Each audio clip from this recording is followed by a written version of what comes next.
നമ്മുടെ യാത്ര ആരംഭിച്ചത് 57-ലാണ്. ഐക്യകേരളം പറഞ്ഞത് 56-ലാണ്.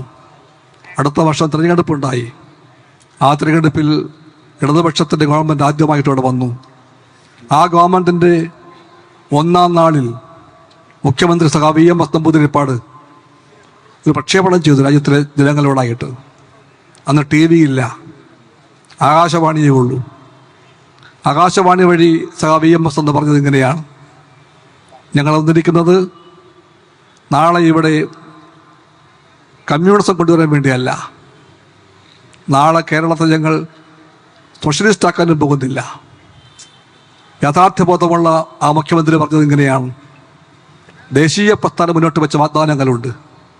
ഭൂമിയെപ്പറ്റി, ഭക്ഷണത്തെപ്പറ്റി, വീടിനെപ്പറ്റി, വിദ്യാഭ്യാസത്തെപ്പറ്റി എല്ലാം ദേശീയ പ്രസ്ഥാനം പറഞ്ഞ വാഗ്ദാനങ്ങൾ. അത് പാലിക്കാൻ വേണ്ടിയാണ് ബ്രിട്ടീഷ് രാജ് പോകട്ടെ എന്ന് അന്ന് ദേശീയ പ്രസ്ഥാനം വിളിച്ചു പറഞ്ഞത്. ദേശീയ പ്രസ്ഥാനത്തിൻ്റെ ലക്ഷ്യം പൂർത്തീകരിക്കപ്പെട്ടു. കോടതി വാഴ്ചയ്ക്ക് അന്ത്യം കുറിക്കപ്പെട്ടു. അവർ പോയി. പക്ഷേ പട്ടിണി പോയില്ല.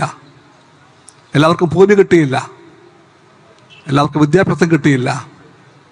സഖാവ് VMS ഇങ്ങനെ പറഞ്ഞു: ദേശീയ പ്രസ്ഥാനം നടപ്പിലാക്കാമെന്ന് പറഞ്ഞവയും എന്നാൽ നടപ്പിലാക്കാനാകാതെ പോയ കാര്യങ്ങൾ, അവയെല്ലാം നടപ്പിലാക്കാൻ വേണ്ടിയാണ് ഈ ഗവൺമെൻറ് എന്നായിരുന്നു അദ്ദേഹത്തിൻ്റെ വാഗ്ദാനം.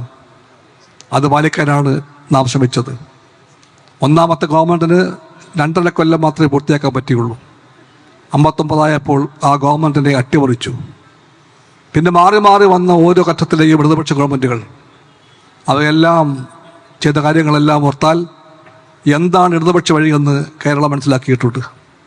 ആ വഴിയല്ല ഇടതുപക്ഷ വഴി.